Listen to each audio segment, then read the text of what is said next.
I would like to give the floor to His Excellency, the Speaker of the House of Councillors of the Kingdom of Morocco, for his welcome address. Mr. Speaker, you have the floor.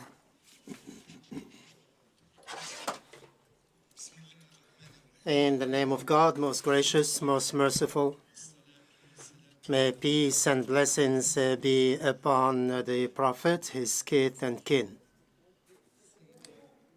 Distinguished Speaker of the Senate of Côte d'Ivoire and Chairperson of the Association of African Senates, distinguished speakers, members of senates and African networks, distinguished speakers and members of parliaments in Latin America and the Caribbean, distinguished participants. It gives me great pleasure at the beginning to welcome you to the capital of the Kingdom of Morocco, Rabat, wishing you a pleasant stay in your home, away from home, the Kingdom of Morocco, and to say how much we're happy, how delighted we are to host this meeting of the Association of African Senates.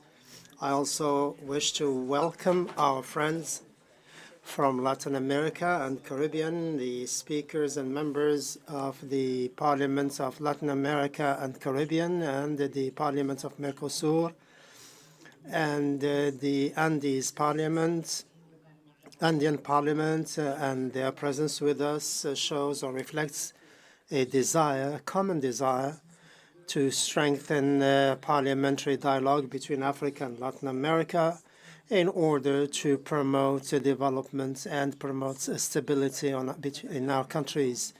Madam Speaker, you remember that 2 years ago there was a meeting at Yamoussoukro. Thanks to a kind invitation you extended, the speakers of African parliaments met, and the question at the time was how we can promote the work of our institution to make sure that our institution work within the national framework, but at the same time try to build a space that can enable us to pool efforts and to contribute to determining a common vision for Africa. That conference led to a lively debate that reflected the awareness of the shifts witnessed by the continent and the need to promote the work of parliament so that our institution can keep abreast of shifts and make sure that we build on governance, especially the one promoted by our association. This debate led to a common vision on how we should be working, and that led to the creation of and that promoted the work of the association to give substance to that promise. And this association serves as a platform for us to meet and to contribute and implement our mission. The midterm meeting also was a clear evidence of the liveliness and of our association. This dynamic was not a transient one. This is an institutional path that reflects a common desire to promote African parliamentary work to meet the challenges we're facing. Today, Rabat is hosting this meeting at a time when our association is looking forward to close ties between parliamentary institutions, reflecting thereby the commitment of the Kingdom of Morocco under the guidance of His Majesty King Mohammed VI, may God assist him, to promote African parliamentary work and close relations between African peoples. Madam Speaker, ladies and gentlemen, the conference, today's conference seeks to promote the role of parliaments and to contribute to the contribution of upper houses of parliament to bolstering democracy and preserving peace in Africa. This is not just a job that concerns lawmaking, but it also involves promoting democracy within our countries. These are roles that are for the two parliaments in order to improve lawmaking and to contribute to greater cooperation between our institutions, and also to increase our ability to implement our vision on the ground. On the other hand, we try through our representativeness to work together to involve professional and economic stakeholders in order to contribute to greater cooperation and greater social cohesion. It contributes also to greater trust in parliaments, to be able to listen to the voice of the people. And these roles gives senates and upper houses of parliament a key role to play, and that is because they are related directly to the consolidation of democracy and to bringing about the institutional and political conditions for peace and development, because democracy and peace are not separate. They complement each other. And the more we are able to implement our agendas, the more we can contribute to consolidating these two. This means that we have to promote African parliamentary action in keeping with the determination with the Kingdom of Morocco to promote closer African parliamentary links, in keeping with the vision of His Majesty the King. Over 50 royal visits were made by His Majesty to the African countries, and a number of agreements were signed to promote South-South cooperation that is based on the transfer of technology and the sharing of experiences. This was confirmed by His Majesty King Mohammed VI in his letter addressed to the Crans-Montana Conference, when His Majesty said that the commitment of Morocco towards Africa and South-South cooperation, fruitful cooperation, is not a transient commitment. It is not a reflection of narrow interests. Since I ascended the throne, I have sought to promote brotherly and fraternal cooperation between African countries, because we consider this as a duty and an opportunity. Madam Speaker, ladies and gentlemen, to conclude, we look forward to this conference being a milestone in the work of our association, be it through the Rabat Declaration that will reflect the conclusions and outcomes of this conference regarding the role of upper houses in promoting democracy and preserving peace, and also through the recommendations, practical recommendations to share best practices in parliamentary action, in addition to the decisions, institutional decisions that will be made to promote the work of our institutions and to pave the way for our future action. Once again, welcome to your home away from home, and I wish you a very successful conference. Assalamu alaikum.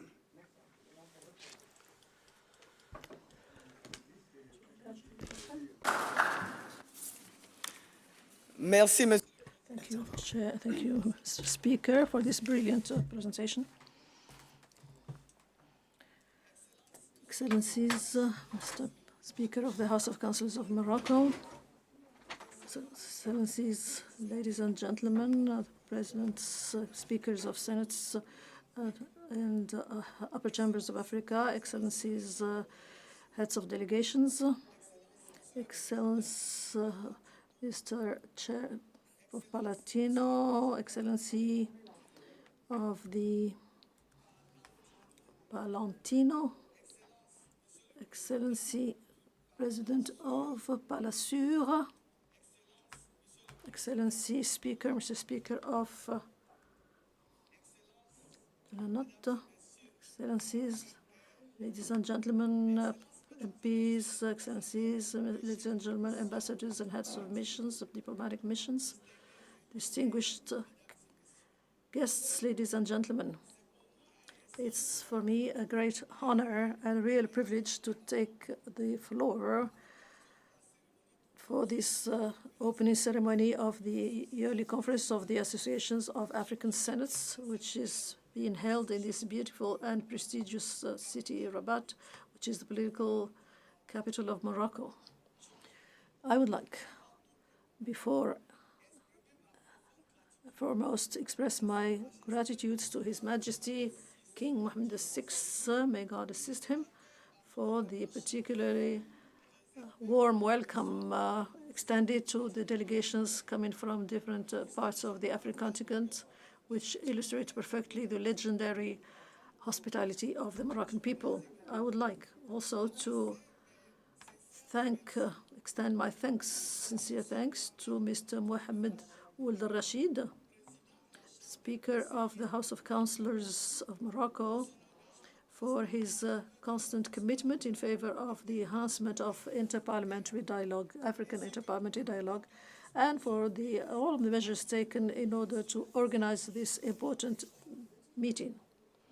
I would like also to commend the high participation of ladies and gentlemen, women and men, speakers of the High Chambers of Africa for this first meeting of our association, an annual meeting of our association.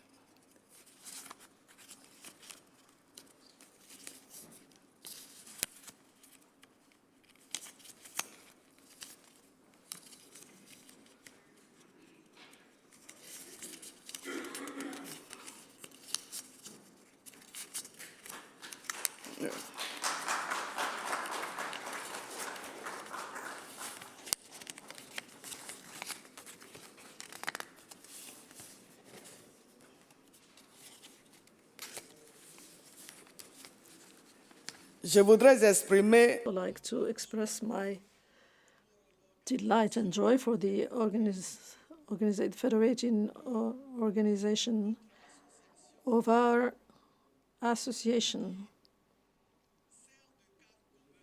which is the common framework for exchange and dialogues among our nations. In fact, interested as we are in promoting an active parliamentary diplomacy in service of peace and democracy on the African continent, the speakers of the upper houses of African parliaments, as well as the heads of delegations here present, have decided to commit to ensure the promotion of bicameralism adopted to the values and realities of African countries. Appointed in my quality as the first president of the association, the headquarters of which are in the Republic of Côte d'Ivoire, I can appreciate the honor that was bestowed on me by my colleagues. For more than a year now, we congratulate ourselves on the progress made by our common association. In fact, since our election, we have worked on putting in place an administrative unit conducted by the Secretary General. The coordinated actions of this administrative unit, along with the respective services of the Senate of the Republic of Congo, the House of Councillors of the Kingdom of Morocco, which has enabled us to organize the meeting the 17th in Brazzaville, as well as the organization of this President Conference. We have also contacted the upper chambers of African to obtain their adhesion to the association. I would like to talk about the Senate of Egypt, Senate of Lesotho, the Senate of the African Federal Republic of Nigeria, the Senate of the Democratic Republic of Congo, the Senate of the Republic of Chad, the Senate of the Republic of Togo, the National Council of Regions and Districts of Tunisia, as well as the Senate of the Republic of Zimbabwe. I would like to congratulate all the houses, chambers who are taking part for the first time in the work of this association. In total, the result of this first mandate is more than encouraging and constitutes a source of hope for our continents. Excellencies, ladies and gentlemen, speakers of upper houses, distinguished guests, ladies and gentlemen, in a context that is characterized by profound mutations on the political levels as well as economic and security levels, parliamentary institutions, especially the upper houses, are called upon to play a very important role as institutions dedicated to reflections, wisdom, and equilibrium. They contribute to the improvement and the quality of the legislation and the consolidation of the rule of law. Through the mission of representation of our regions, which is ensured by a great number of our upper houses, of course, taking into consideration the local realities for the elaboration of public policies. Our role as, in terms of moderation and dialogue, the upper houses constitutes a privileged state, capable to prevent tensions and favor the search for solutions adapted to each and every one of our society. The senates are really actors of institutional stability and demographic mediation. They contribute therefore to the preservation of peace and the enhancement of trust between citizens and public institutions. Excellencies, ladies and gentlemen, speakers of upper chambers, distinguished guests, ladies and gentlemen, we are meeting together here in Rabat, city of dialogue, a historic city, and we will be discussing a very important theme for the future of Africa, namely the contribution of the upper houses to the preservation of peace and the consolidation of democracy. Our continent is faced to major difficulties which require the participation of all institutions. In many of these regions, the security stakes, the persistent conflicts, as well as the threats connected to violent extremism continue to threaten the stability of our countries. At the same time, our population's legitimate aspirations to more transparency, more inclusion, and more efficiency requires that we contribute, that our institutions work to this end. Africa is also known as a continent of young people, a dynamic youth, creative youth that is the formidable opportunity for the future of our nations, provided, of course, we are able to offer them the necessary conditions for their thriving in terms of education, employment, and participation to public life and public institutions. The responsibility of our houses of parliaments will be, of course, to support the political, economic, and social transformations of our countries while making sure that we preserve peace and that we consolidate democracy within our countries. Excellencies, ladies and gentlemen, speakers of, ladies and gentlemen, the works of the proceedings of this conference, of course, offers a privileged opportunity for us to discuss this theme, especially during our general debates. The speakers of upper chambers, as well as the other heads of delegations represented in this conference, we will be meeting in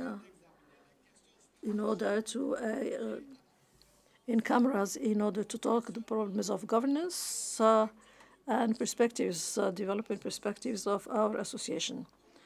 During this meeting, we will be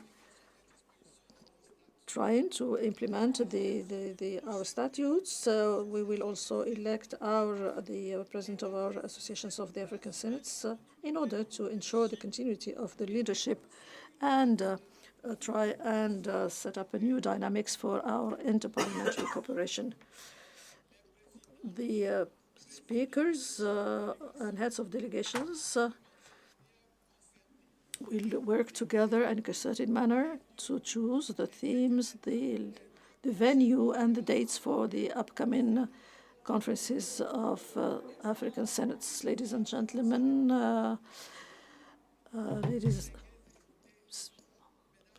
excellencies, our young association is expected to work within a continent characterized by mutations, requirements for peace, institutional stability, and inclusive development.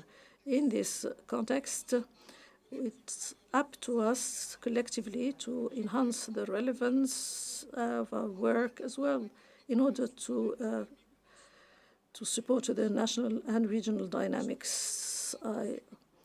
Therefore, I congratulate ourselves for the opportunity to establish a dialogue and work on opportunities that exist between our upper chambers and among our chambers. We would to commend here the availability and the constant support of His Excellency Mr. Ngolo Pierre, Speaker of the Senate of the Republic of Congo, his personal commitment towards our associations, which was shown in a remarkable way through the hosting of the midterm meeting that was held on the 17th of April 2025 in Brazzaville.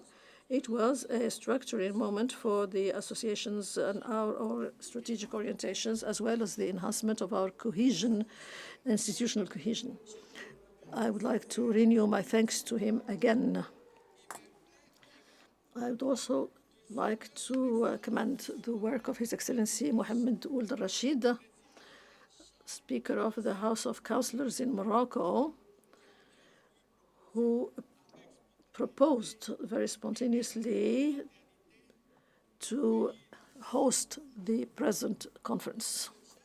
This shows the will of the Kingdom of Morocco to contribute to the interparliamentary cooperation, which we are all trying to enhance. The progress that we have made in a year and a half of existence showed our capacity, our common capacity to bring an ambitious vision to work for efficient parliamentary governance, which is more efficient, more inclusive, and oriented towards addressing the present challenges. I hope this dynamics will continue and will amplify within a spirit of continuity, innovation, in order to make our association a very important institution in institutional dialogue and democratic development in our country. It's with a great trust in the avenue of our interparliamentary associations that I declare open this annual conference 26 of the Associations of the African Senates. I declare it open right now, right here. Thank you for your attention.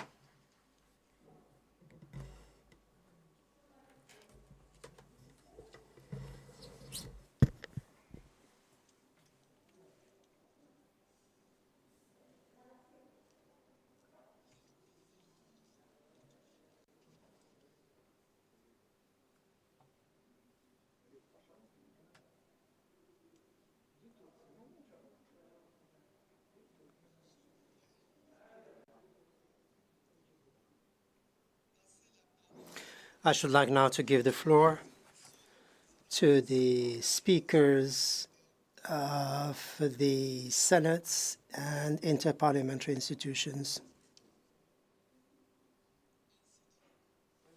Therefore,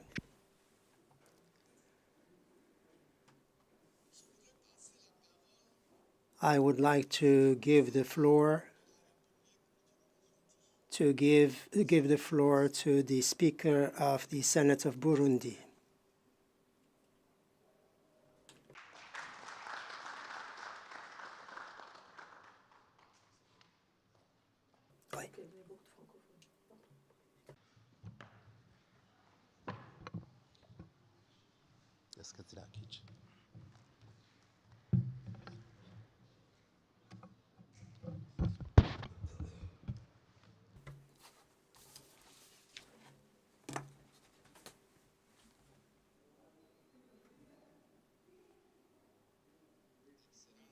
Your Excellencies, Mr. Speaker of the House of Councillors, Kingdom of Morocco, Your Excellency, Madam Speaker of the Senate of Côte d'Ivoire, and Chairperson of the Association of African Senates, distinguished participants, distinguished guests, ladies and gentlemen.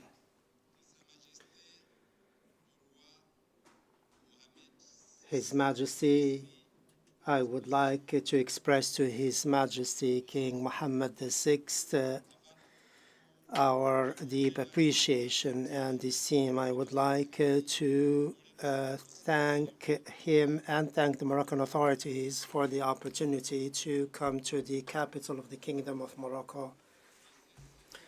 I would like to extend my sincere thanks to the Moroccan authorities in general, and more specifically to the House of Councillors of the Kingdom of Morocco for the warm welcome and the generous hospitality extended to us since we set foot in the Kingdom of Morocco.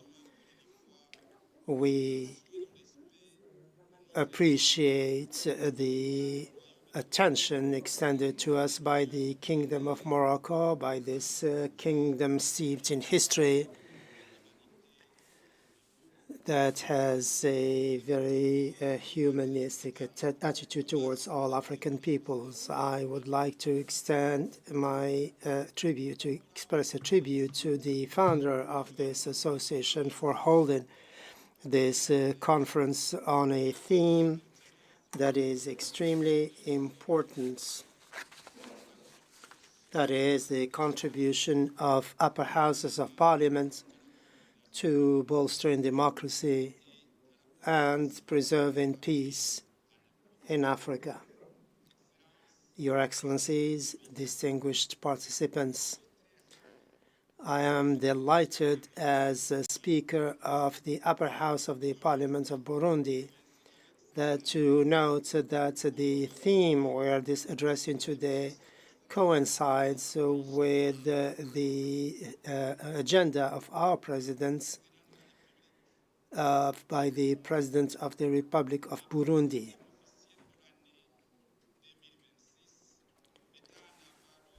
The program for 2026, the President of the African Union expressed in his speech on 14th February 2026 that the Commission will spare no efforts to promote democracy, promote the rule of law, human rights, and rights of institutions that are capable of operationalize the African architecture for the promotion of peace and security, prevent and manage conflicts, support peace missions, and help Africa get rid of weapons for the stability of Africa.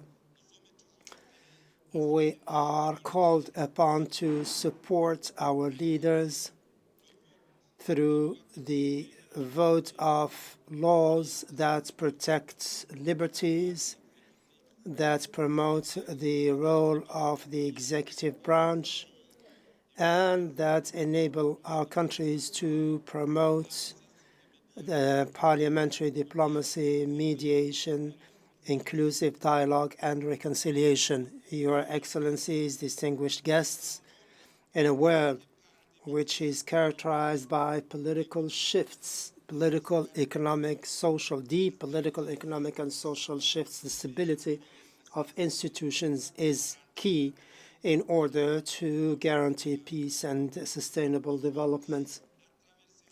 Burundi, through its republican institutions, particularly the Senate, is fully in line with this dynamic, and it supports it. That is a dynamic that promotes the rule of law and national cohesion.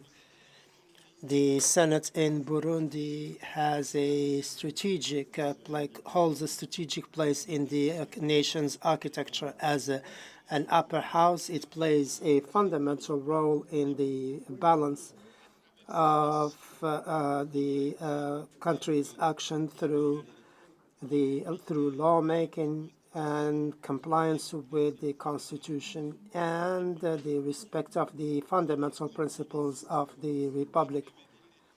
It seeks to avoid any negative trends and also to strengthen the quality of lawmaking to promote democracy. At the same time, the Senate is a privileged tool for the promotion of national unity, to draw lessons from our history, especially the crisis our country has gone through.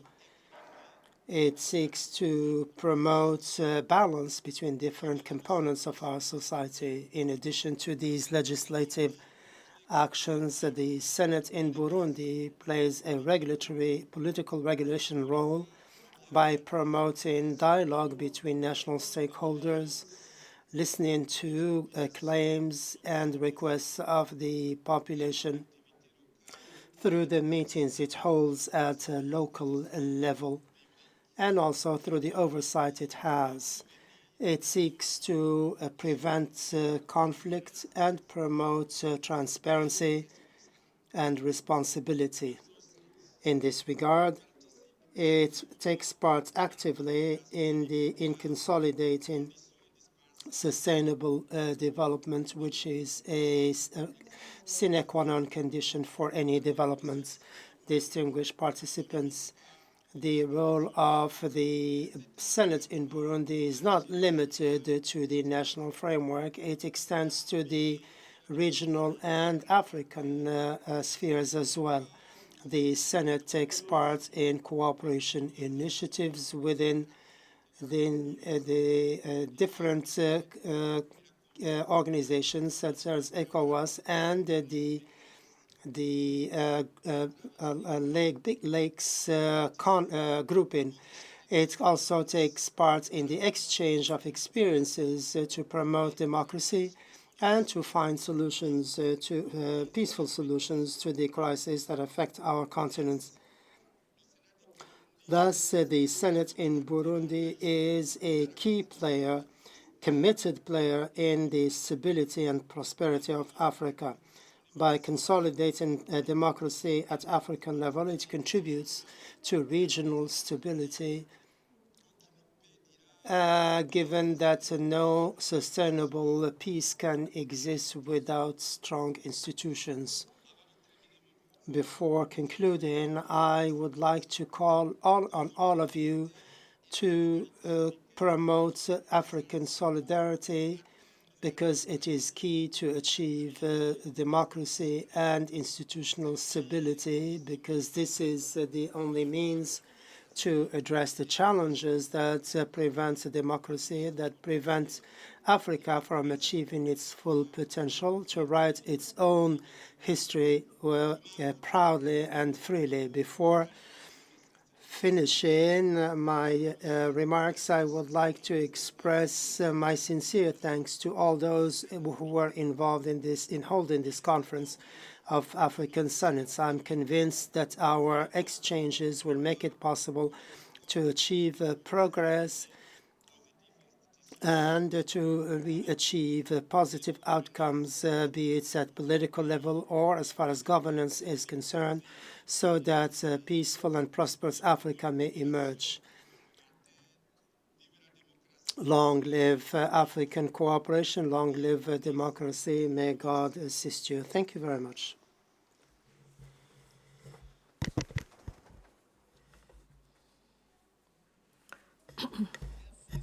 Thank you, Excellency Mr. Gervais Ndirakobuka, President of the Senate of the Republic of Burundi. And now the floor to His Excellency Mr. Pierre Ngolo, President of the Senate of the Republic of the Congo. Mr. Speaker, you have the floor.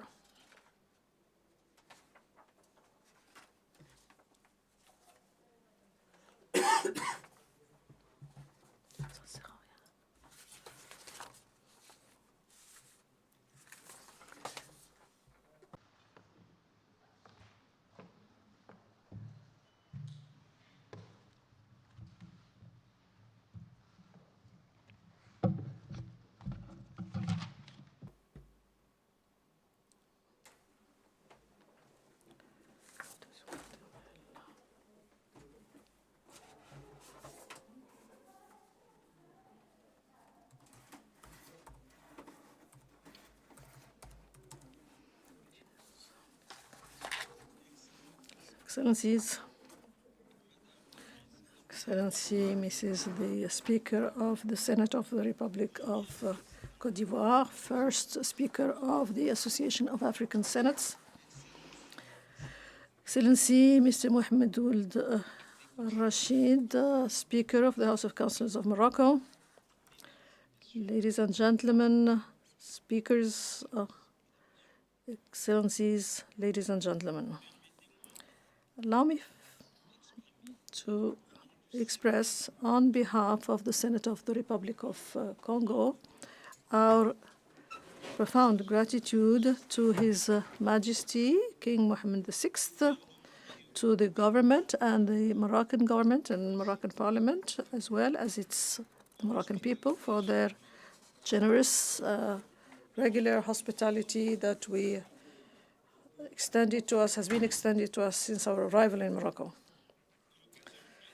This is an opportunity which I would like to seize in order to convey to His Majesty Mohammed VI the message of friendship and brotherhood of His Excellency Mr. Denis Sassou Nguesso, President of the Republic and Head of States of the Republic of Congo.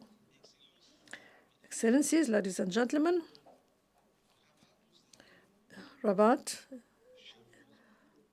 extends its hospitality to us, but beyond the welcome, Rabat is also provoking us to it's a city of dialogue, city of continuity, which reminds us of a simple requirement, but essential requirement, namely the fact that sustainable nations are the ones who know how to organize stability.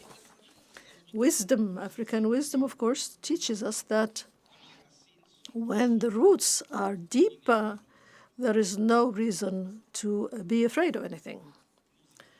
Our institutions, the upper houses of the parliaments, should be those roots, profound, solid, deeply rooted in right and legitimacy.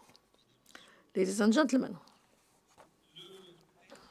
the topic of our present conference, which was decided upon during our previous meeting in the Republic of Congo on the 17th of April, is really the authentic expression of our will to come with the right answers to the questions and concerns of our people of our continents.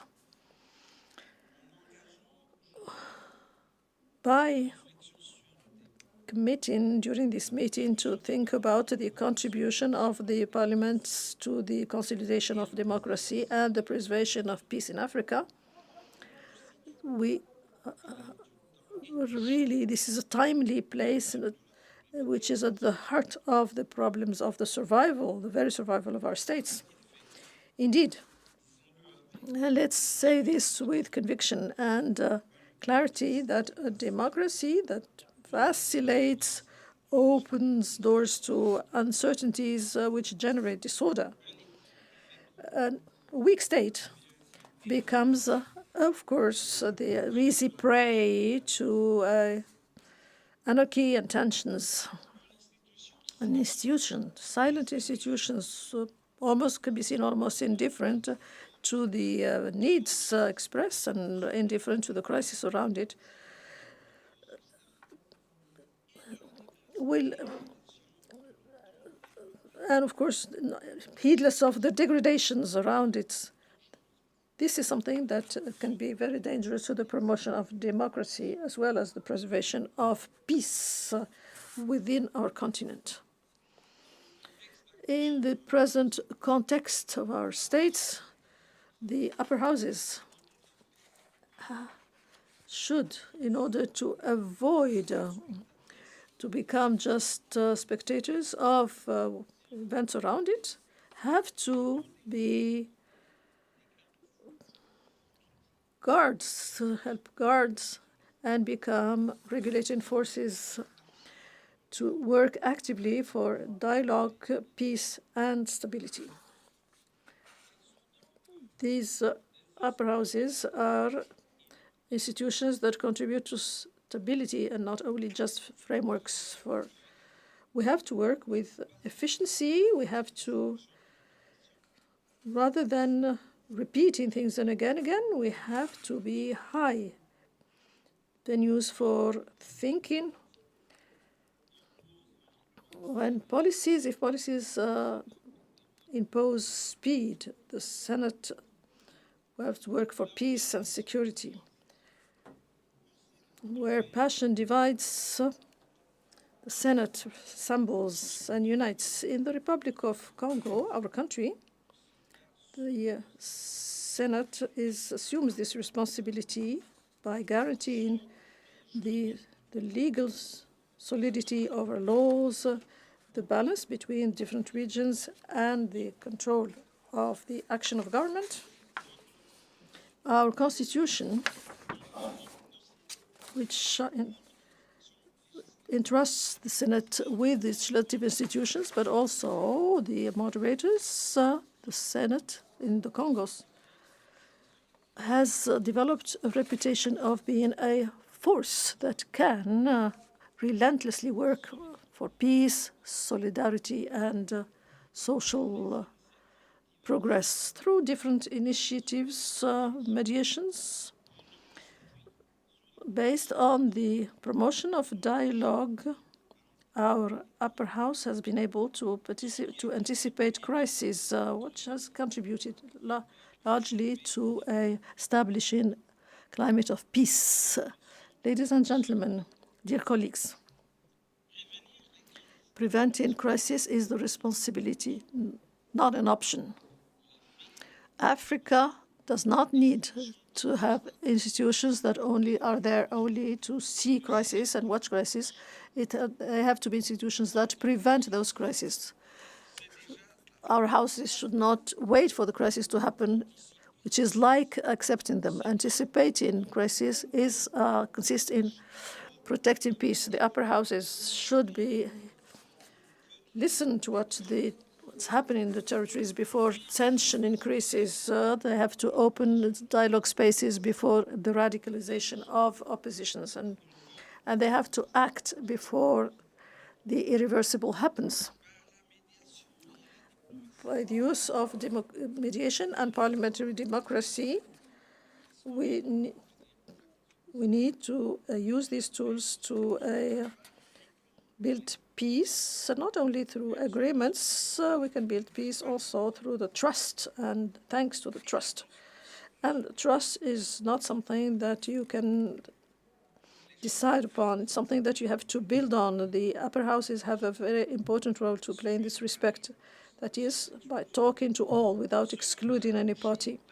Our responsibility consists in bringing things together to maintain dialogue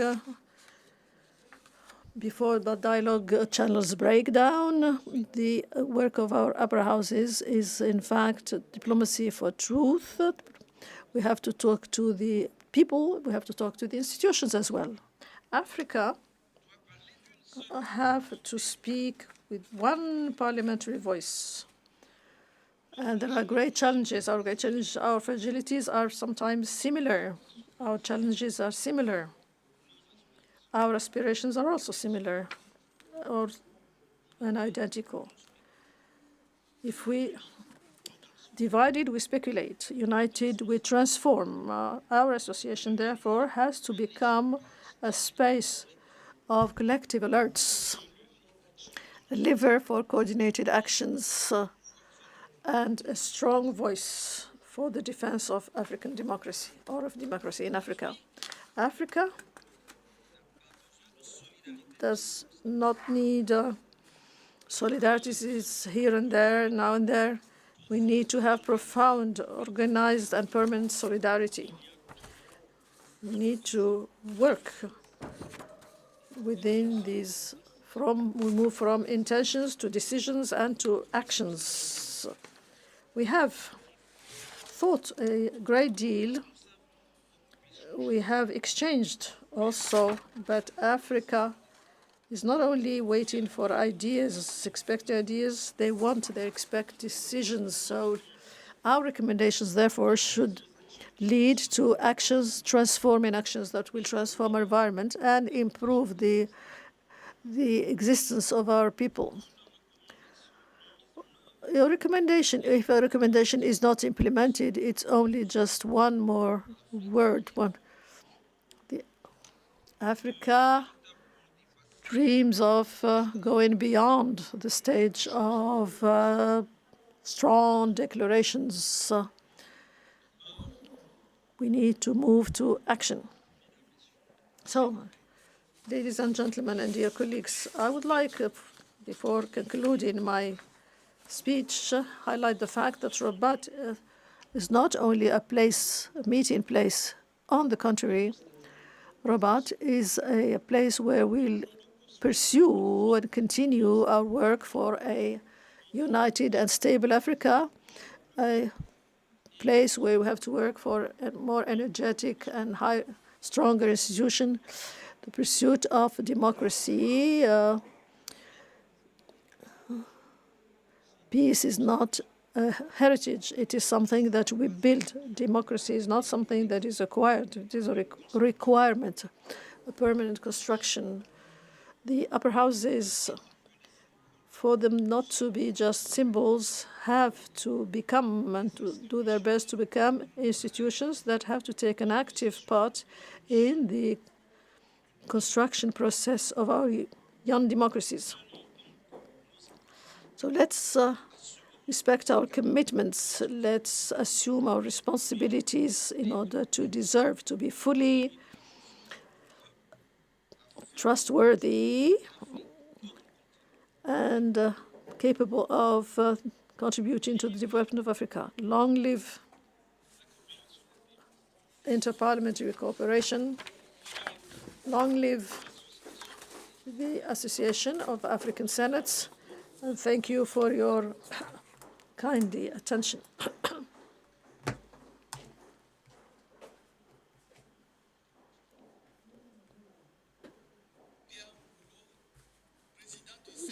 Pierre Angolo, President of the Senate of the Republic of Congo. Now I'm going to recognize the floor to His Excellency Mr. Jean-Michel Sama Lukonde, the Speaker of the Senate of the Democratic Republic of Congo. Mr. Speaker, you do have the floor.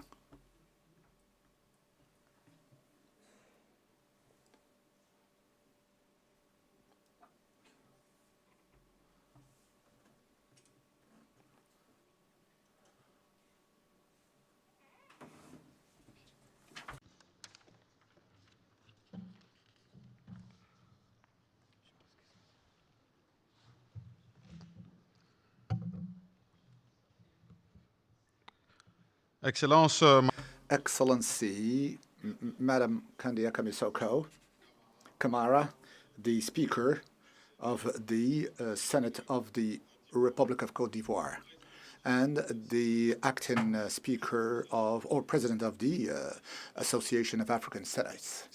Excellencies, Mr. Mohamed Ould Rashid, the Speaker of the House of Councillors of the Kingdom of Morocco, Excellencies, ladies and gentlemen, the speakers of the Senate of Africa. I would like to extend our brotherly greetings on behalf of the Senate of the Democratic Republic of Congo, as well as all of the accompanying delegation, and also on my own behalf, I would like to also acknowledge you. I would like to avail of the opportunity that is given to me to request from His Excellency Mr. Mohammed al-Rashid, our host, to request him to convey to His Majesty Mohammed VI, the King of Morocco, may God assist him, to extend to him the greetings of his brother, His Excellency Djike, President of the Republic of the Democratic of Congo. And allow me, in so doing, to acknowledge Mrs. Kandia Kamisoko Kumara, the Speaker, the President of the Speaker of the Senate of the Côte d'Ivoire and President of our association, along with the Moroccan authorities, for the very warm welcome that have been given to us, and for the very quality of the organization of this conference of the Association of African Senates. The theme and the subject selected for this conference, i.e. the contribution of the Parliament's upper houses and the consolidation of democracy, as well as the preservation of peace in Africa, are really coming in the right moment. Couldn't come more specifically in a context, both African and global context, characterized by conflicts that are threatening so much both peace and democracy. This is the case. This is a case in point in the Sudan, South Sudan. This is the case also in the Democratic Republic of Congo, my very country, in Ukraine, Palestine, Iran, Lebanon, to mention but these, which are facing complex and in very insecure situations of various natures, both of which affect and adversely impact their stability and their sovereignty. Now, pertaining to the Democratic Republic of Congo, let me recall in passing that it is the subject of an unfair aggression war by Rwanda, its neighbor, which instrumentalizes and manipulates also armed in the MCM-23, which unfortunately causes death and desolation in its eastern part for more than 30 years today. This very unjust aggression is also accompanied with the activism of terrorism, ADF movements. Upper houses of the parliaments of Africa that are, by their very essence and nature, the living embodiment of democracy, because they are born out of the expressions of the peoples, do have the opportunity to play a strategic role in the framework of parliamentary diplomacy, as is the case currently, in order to call upon our states and governments to call them upon to preserve peace in our continent through courageous recommendations that call for the cessation of conflicts. In this very framework, and advocating for peace in my own country, it is important to know that by solidarity, our association should call on the involved parties to respect and to abide by the resolutions of the United Nations, as well as the agreements and accords entered into within the framework of peace-building operations, where our states have committed in order to meet with these peace initiatives, both in Doha and Washington, because their repeated violations are really hampering the return of so much wanted peace for our populations. As far as we stand, let me reassure you from the outset that the Senate of the Democratic Republic of Congo really plays its full role of accompanying the government of the Republic, as well as accompany the democracy initiated by Felix Antoine Tshisekedi Tshilongo, His Excellency the President of the DRC, to accompany them for the ratification of agreements, international peace agreements, signed, as well as their follow-up and their extension and take-up by all. The Senate of the DRC, a house of wisdom, also has responded positively to all of the meetings proposed to it, just like this one today, for the defense and consolidation of democracy.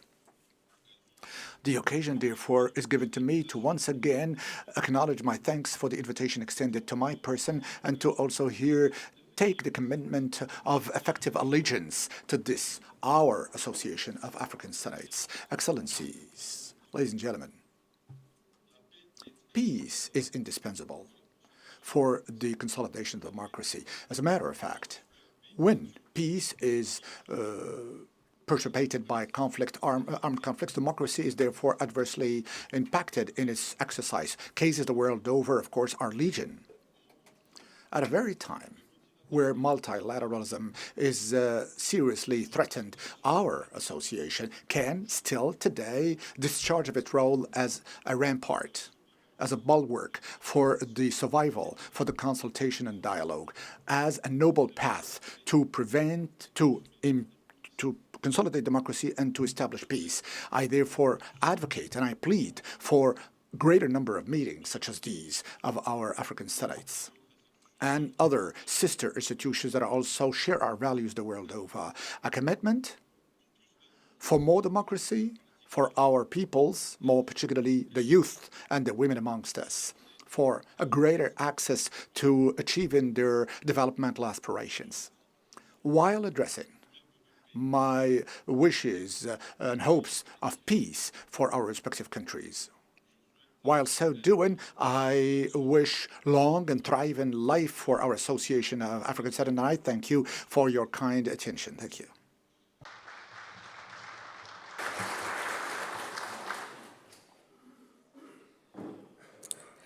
Merci à Son Excellence Monsieur Jean-Michel Sama Lukonde.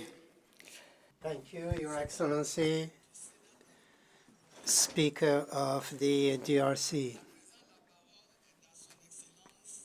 Now I give the floor to His Excellency Mr. Essam Farid, Speaker of the Upper House of the Parliament of the Republic of Egypt. Mr. Speaker, you have the floor.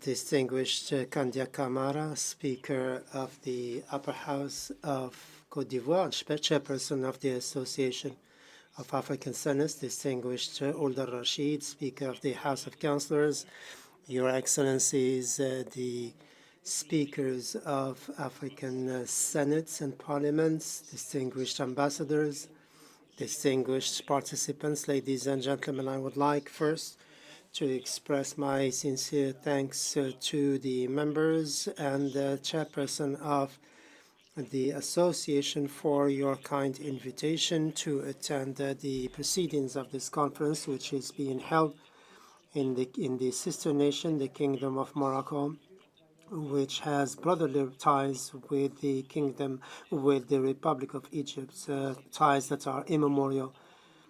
And this is in following the meeting that was held on 6th April, and that insisted on the need to promote the relations between the two countries in order to promote comprehensive relations. So, distinguished, we wish to express sincere thanks to you and extend our sincere thanks to His Majesty King Mohammed VI. I would also like to thank the Speaker, Ould Al-Rashid, for the kind invitation to attend this meeting. Distinguished participants, what brings us together today is not just an institutional platform. It is a firm belief in the future in that the future of Africa is made by Africans, and the upper houses of our parliaments can be the voice of peoples, and they can promote and support democracy. They can be a bulwark for the achievement of peace.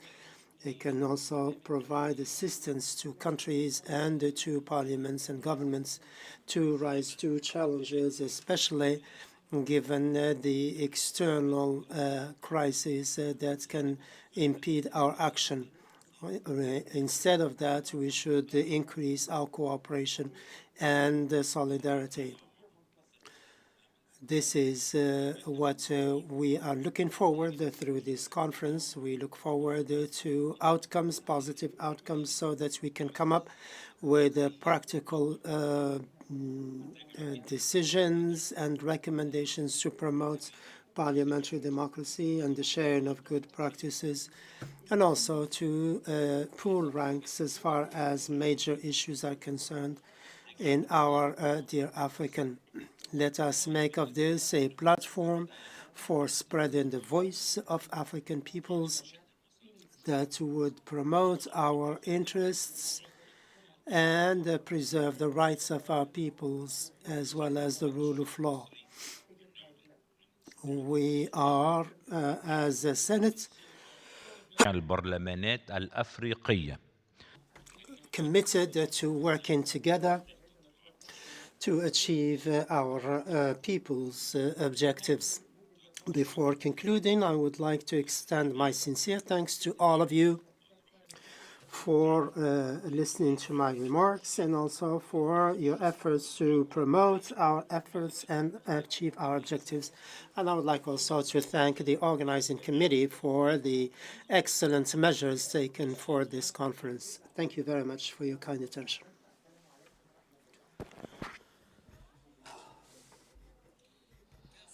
Thank you to His Excellency Mr. Essam Farid, Speaker of the Senate of the Arab Republic of Egypt. Now the floor to Mrs. Teresa Efwa Sangono, Speaker of the Senate of the Republic of Equatorial Guinea. Mrs. Speaker, you have the floor.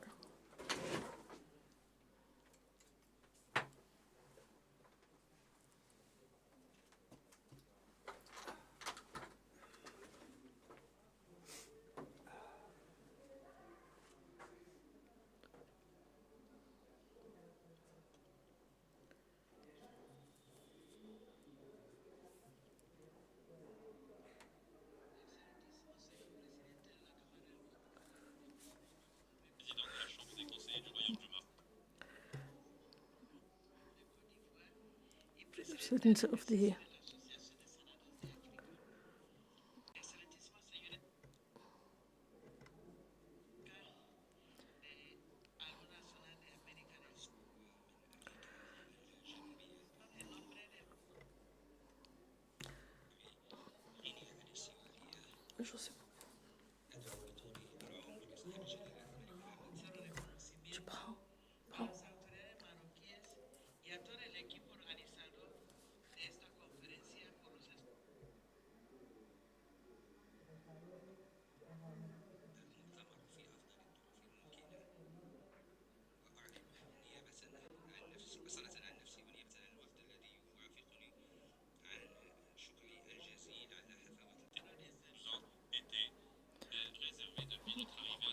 So thank you for the welcome since our arrival here in the city of Morocco. For me, it's a real pleasure to take the floor during this opening ceremony.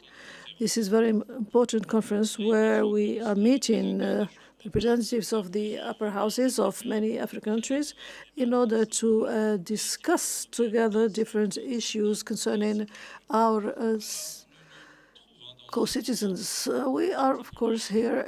This is a particular moment for us. We see that look at the principles and realities that there are certain disorders in the world, and of course the role of Parliament, which is to ensure democracy, is weakened. I think once again that it's important that we unite our efforts in order to come back to dialogue, in order to improve the hope of our continents. Ladies and gentlemen, the different summits that were held throughout the world should have been an opportunity for MPs, an opportunity to legiferate and to listen to the people that we represent.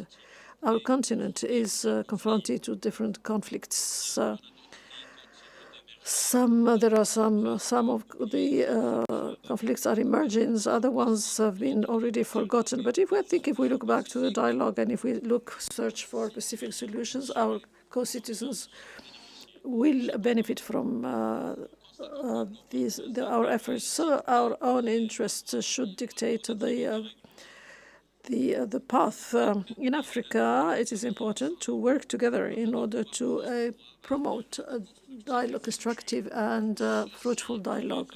This could favor the preservation of sovereignty and the unity of our people, which are confronted with a lot of challenges. And if we do not reach a consensus, we will not be able to overcome the challenges of climate changes, terrorism, incursions of the armed bodies, piracy, and the forced displacement of people, corruption, and other problems. Ladies and gentlemen, Equatorial Guinea is, of course, the non-interference in the inner problems of countries. We also look for the preservation of peace, which is an important element for Pacific coexistence.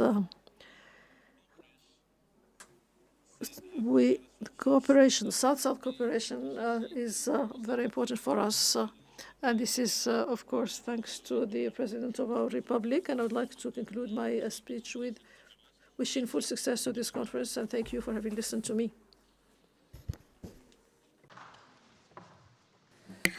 Merci à Son Excellence, Madame Teresa Efua Asangono.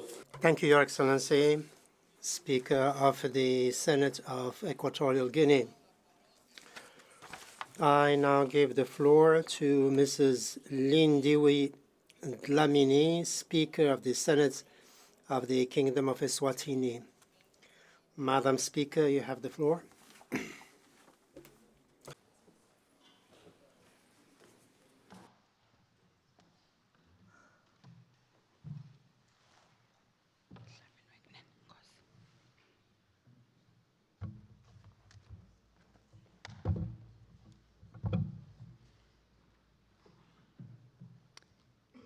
Your Excellency, Madam Kandiak Kamiso Kamara, President of the Senate of the Republic of Cote d'Ivoire, and current President of the Association of African Senates, Your Excellency, Mr. Mohamed Ould Rashid, President of the House of Councillors of the Kingdom of Morocco, who is also the President of ASECA, and our gracious host, distinguished presidents and speakers of upper houses of African parliaments, honorable senators, councillors, and delegates, distinguished guests, ladies and gentlemen, I bring warm greetings from the Kingdom of Eswatini, a land deeply rooted in the values of peace and communal unity.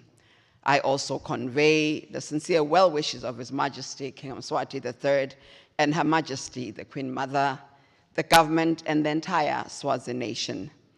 It is a distinct honor to stand among fellow leaders of the continent's legislative houses, representing a kingdom that views our parliamentary tradition, marriage between the monarchy and the ballot box, as a sacred commitment to the stability and prosperity of our people.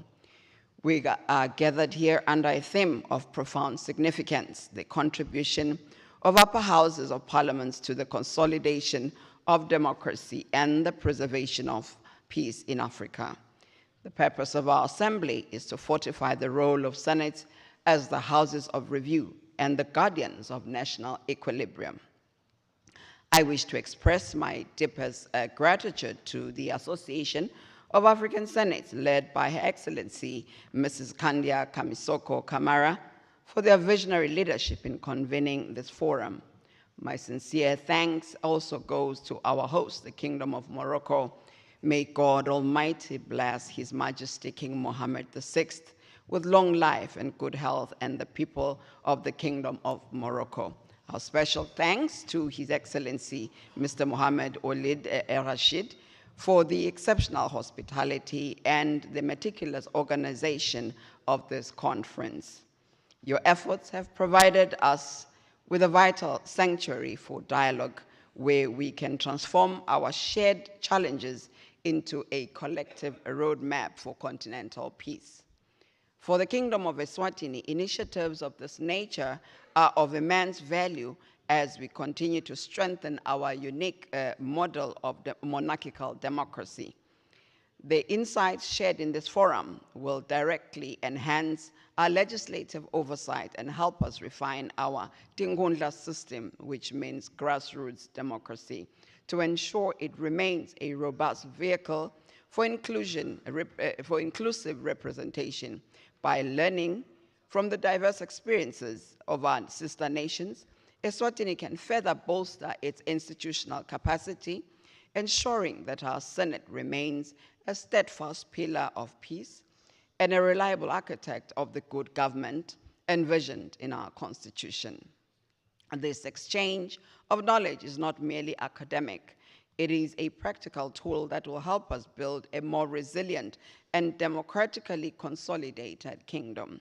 Lastly, Your Excellencies, I look forward to the rich and insightful contributions that will undoubtedly emerge over the next 2 days. Let us deliberate with the wisdom our high offices demand and the urgency that our continent requires. I wish you all a fruitful and successful deliberations, and I thank you for your kind attention.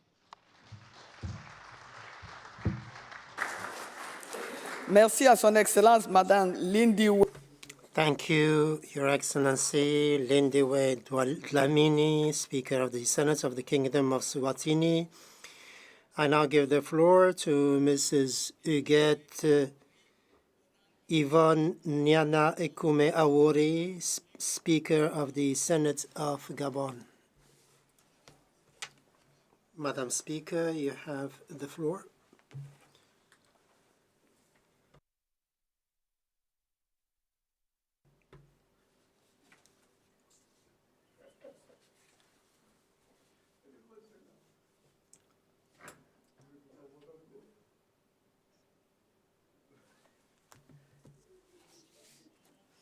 Your Excellency, Speaker of the Senate of Côte d'Ivoire and Chairperson of the Association of African Senates, distinguished Speaker of the House of Councillors of the Kingdom of Morocco, distinguished Speakers of African Senates, distinguished guests, all protocols observed, ladies and gentlemen. The Bureau of the Senate that I preside since 17 December 2025 is happy to take part in the proceedings of this conference, and therefore it is an immense honor and privilege for me to attend this conference that brings together representatives of and speakers of upper houses in Africa. I would like, from the off-the-cuff remarks, express my sincere thanks to His Majesty King Mohammed VI. May God assist him for allowing this conference be held in the Kingdom of Morocco. I wish to thank the organizers of this conference, which reflects our desire to promote closer ties between our institutions, to promote democracy and peace on our African continent. This conference takes place in a context in which our states have to face major challenges, promote governance, achieve sustainable development, and achieve greater African integration. At the heart of these stakes, there is a major demand, that is to promote and consolidate democracy and promote peace. Given these challenges, our senates have a key role to play. Indeed, as a house that represents local governments, the upper chamber is a privileged platform for reflection and dialogue and contributions. It contributes to promoting democracy and to making sure local realities and facts are taken into consideration when public policies are developed. Ladies and gentlemen, the Association of African Senates gives us a structured platform for exchange, exchange of best practices, and for reinforcing our institutions in order to consolidate in a sustainable way our democratic systems. For Gabon, this initiative is fully in line with our commitments to promote participatory democracy, strengthen decentralization, and promote stronger foundations for democracy. I am convinced that the proceedings of this conference will lead to relevant and operational practical recommendations that can reinforce the efficiency of our senates and contribute to a closer Africa, a more prosperous Africa. And before concluding, I wish to express the hope that this stands as a milestone in promoting our interparliamentary cooperation and that it opens the way for concrete initiatives for the benefits of our peoples. Thank you very much for your kind attention. Thank you, Mrs. Huguette Yvonne Ekume Auri Onanga, Speaker of the Senate of Gabon. I now give the floor to Her Excellency Mamonaheng Mokitimi, Speaker of the Senate of the Kingdom of Lesotho. Madam Speaker, you have the floor.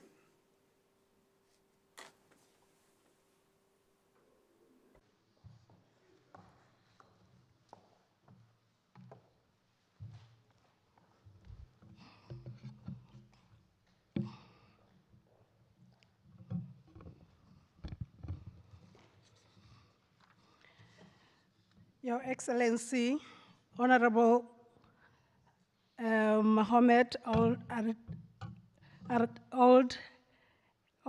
Rashid, President of the House of Councillors of the Kingdom of Morocco, Your Excellency, Honorable Kandia Kamisoko Kamara, President of the Senate of Cote d'Ivoire and Chair of Association of African Senates, His Excellency, President of APNODE, and the member of the House of Councillors of the Kingdom of Morocco, Honorable President of Senates and heads of delegations, distinguished guests, ladies and gentlemen. Allow me at the outset to express my deepest appreciation to the Kingdom of Morocco for hosting this important gathering. I wish to extend our profound gratitude and highest consideration of His Majesty, King Mohammed VI, for graciously allowing this conference to be convened on the soil of his country. His Majesty's continued support for initiatives that advance democracy, strengthen institutions, and uphold the will of the people across our continent is both commendable and deeply appreciated. It reflects a vision of leadership that recognizes that Africa's progress depends on inclusive governance, dialogue, cooperation among its nations. May God protect the King. Morocco's role in hosting this conference is not merely logistical. It is symbolic. It speaks to a commitment to unity, to bridge building, and to fostering a shared African parliamentary identity. At a time when our continent requires unity of purpose, Morocco has provided us with a platform that brings together not only African upper houses, but also partners from beyond the continent. This act reinforces the spirit of cooperation that defines our shared future. Distinguished delegates, We gather here at a defining moment for our continent, not merely reflecting, but confronting a defining question. How do we ensure that democracy in Africa is not only sustained, but deepened, and that peace is not only secured, but preserved? The establishment of the Association of African Senates marks a significant milestone in responding to this question. Though it is still young, the association has already begun to assert itself as a vital continental platform, bringing together upper houses to exchange experiences, strengthen institutional capacity, and collectively advance democratic governance and peace across Africa. Through dialogue, cooperation, and shared learning, the association is shaping a new parliamentary culture, one that is responsive to Africa's realities and anchored in African solutions. Excellencies, peace is not merely the absence of conflict, as they say. It is the presence of justice, equity, and opportunity. And democracy is not merely electoral. It is institutional, participatory, and accountable. Continental frameworks, such as the African Union, and instruments like the African Charter on Democracy, Elections, and Governance provide a strong normative foundation. However, these commitments must be translated into practice. Upper houses are critical in ensuring that these frameworks are domesticated, implemented, and upheld within our nation and national systems. Across our continent, democratic institutions have made undeniable progress. Yet, we must be honest, democracy remains an illusion in many countries. Peace remains vulnerable in many regions. This reality calls for institutions that are steady, deliberate, and forward-looking. This is precisely where upper houses must rise to the occasion. They are designed to be cooling chambers to provide space for careful scrutiny, inclusive representation, and forward thinking. In doing so, they strengthen the very foundations upon which democracy rests. In my own country, the Kingdom of Lesotho, we have come to appreciate that democracy is not sustained by institutions alone, but efforts to strengthen governance institutions, promote the rule of law, and enhance public sector accountability. We recognize that reform is not an event. It is a process. We have worked hard to push for constitutional reforms following a cycle of political instability since formation of coalition governments in 2012. Following the passing of our 10th Amendment to the Constitution of Lesotho, the Act has strengthened parliamentary oversight of government spending, established independent human rights, and fostered judicial reforms. Ladies and gentlemen, the challenges we face, whether political instability, governance deficits, or socioeconomic inequalities, are interconnected. They cannot be addressed in isolation. They require cooperation, dialogue, and shared commitment. This is why platforms such as the Association of African Senates are so vital.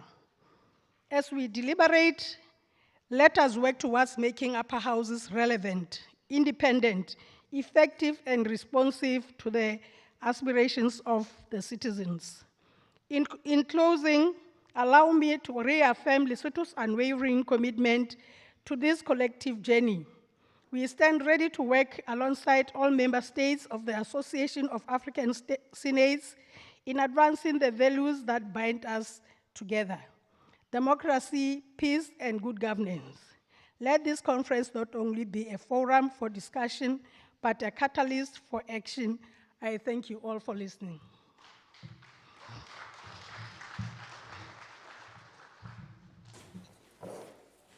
Merci à son Excellence. Thank you, Your Excellency, Mrs. Maunayang Mokitimi, Speaker of the Senate of the Kingdom of Lesotho. I now give the floor to Her Excellency, Mrs. Nyombli Kanga Lawrence, Acting Speaker of the Senate of the Republic of Liberia. You have the floor.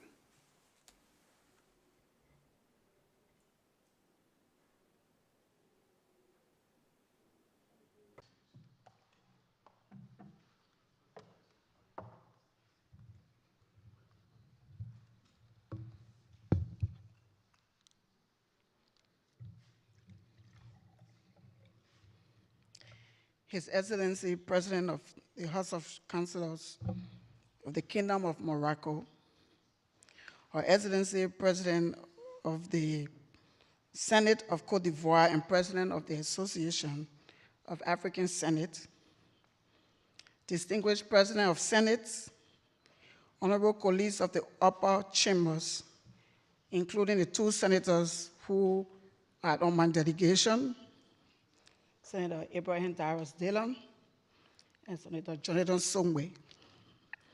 Excellencies, ladies and gentlemen, I bring you warm greetings from the Republic of Liberia, Africa's oldest republic, and from a Senate that remains steadfast in this commitment to democratic governance, peace, and regional cooperation.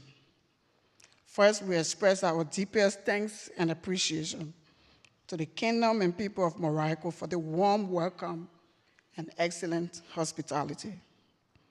It is both a privilege and a profound responsibility as a woman and the President pro tempore of the Liberian Senate to address this distinguished gathering. I stand here not only as a representative of my country, but also as a voice among many African women who continue to rise into leadership, shaping the democratic future of our continent with resilience, inclusion, and purpose. Our theme today speaks directly to the heart of Africa's joining, the role of upper houses in consolidating democracy and preserving peace. This is not an abstract conversation. It is a practical and urgent responsibility. Across Africa, democratic systems have taken root in diverse forms. Our lower houses, often based on population representation, play a vital role in reflecting the will of the majority. This is both appropriate and necessary. However, we must also acknowledge that population-based representation can sometimes produce imbalances where regions with larger populations may exert greater legislative influence. This is where the upper house becomes indispensable. In Liberia, as in many of our nations, the Senate is founded on the principle of equal representation. Each county, regardless of size, population, or economic strength, has an equal voice. The principle is not just constitutional, it is philosophical. It reflects our commitment to unity, firmness, and national cohesion. Distinguished colleagues, the upper house must therefore function as the stabilizing force within our legislative architecture, the chamber of balance, reflection, and national conscience. When legislative outcomes risk being disproportionately shaped by numerical advantage, it is our duty to ensure equilibrium. We are not here to obstruct progress, but to refine it, not to delay decisions, but to strengthen them, not to compete with lower houses, but to complement them. This requires discipline. It requires maturity. And above all, it requires patriotism. As members of upper chambers, we must rise above narrow political interests and local pressures. While we are elected or appointed from specific regions, our responsibility extends to the entire nation. We must think nationally and responsibly and decide wisely. We must be nationalists in the truest sense, placing country above constituency, unity above division, and long-term stability above short-term gain. Transparency must also define our work. The credibility of our institutions depends on the confidence of our people. Our deliberations must be open, our decision must be well-reasoned, and our actions must be guided by integrity. In this regard, we must be uncompromising on issues that define the soul of our nations: justice, constitutional order, accountability, and peace. While compromise has its place in politics, there are moments when leadership demands firmness, when we must stand for what is right, even when it is not easy. Honorable distinguished ladies and gentlemen, as a woman in leadership, I am particularly mindful that inclusive governance strengthens democratic outcomes. When women are meaningfully represented in decision-making, we broaden perspectives, deepen dialogue, and build more sustainable peace. Africa cannot achieve its full democratic potential without the active participation of women at every level of governance, especially in institutions as influential as upper houses. Let us therefore continue to open doors, remove barriers, and create pathways for more women to lead. Distinguished participants, if Africa must rise, and I firmly believe it will, then our vision must transcend national borders. The concept of neighboriness must guide our decision. Our nations are interconnected economically, politically, and socially. Instability in one country often reverberates across borders. Conflict does not recognize boundaries, and neither should our commitment to peace. As upper houses, we have a unique role to play in promoting regional harmony.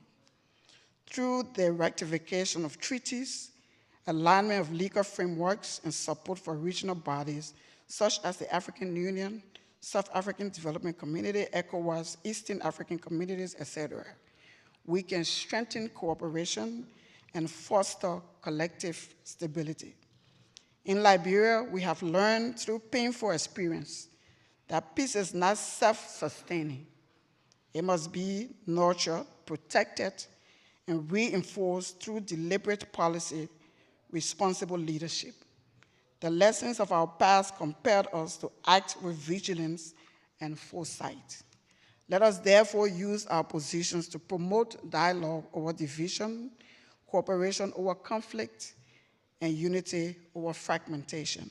Distinguished colleagues, another defining responsibility of the upper house is to ensure that our decisions are intertemporal, that they bridge the present with the future.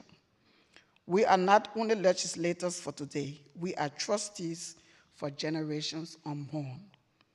The laws we pass today will shape the economic opportunities, social structures, and governance systems of tomorrow. The reality imposes a duty of foresight upon us. We must ask ourselves, will our decisions stand the test of time? Will they promote sustainability, equity, and resilience? Will they leave our nation stronger, more inclusive, and better prepared for the challenge ahead? This requires us to resist the allure of short-term political gains and instead embrace long-term national interests. It calls for courage, the courage to make decisions that may not yield immediate applause, but will earn lasting respect. Distinguished ladies and gentlemen, there is also a symbolic dimension to our role that we must not overlook. Because we are the upper house, the people look up to us not only institutionally, but morally. We represent the final stage in the legislative process, the point at which national decisions are affirmed, refined, or considered. When legislation reaches our chambers, it carries with it hopes, concerns, and expectations of millions of citizens. They trust us to act with wisdom. They expect us to correct what must be corrected, to strengthen what must be strengthened, and to reject what may harm the national interests. We must not betray that trust. Let us therefore recommit ourselves to excellence in legislative conduct, to fairness in judgment, to clarity in purpose, and to unity in action. Let us ensure that our upper houses remain credible, transparent, and forward-looking institutions. Let us be the guardians of balance in our democracies, the defenders of our peace in our regions, and the bridge between today and tomorrow. And let us work together across our beloved continent to build an Africa where democracy is deepened, peace is sustained, and development is shared by all. I thank you.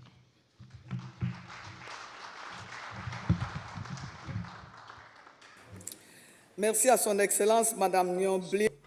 Thank you, Your Excellency Nyomble Kanga Lawrence, Speaker of the Senate of the Republic of Liberia. Now I give the floor to His Excellency Mr. Titus Tartenge Zam, Head of the Delegation of the Senate of the Federal Republic of Nigeria. Sir, you have the floor.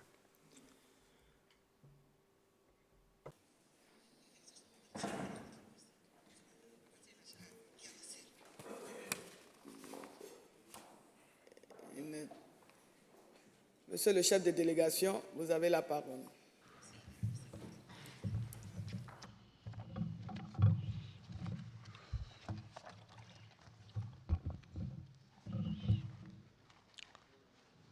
His Excellency Mrs. Kandia Kamisoko Kamara, President of the Senate, Côte d'Ivoire, and President of the Association of African Senates.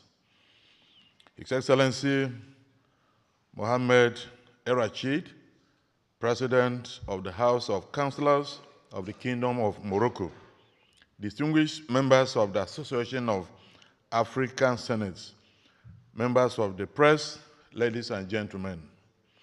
Before I proceed, let me express the profound regrets of the President of the Senate of the Federal Republic of Nigeria, His Excellency Godswill Obot Okpabio, for his inability to be here today.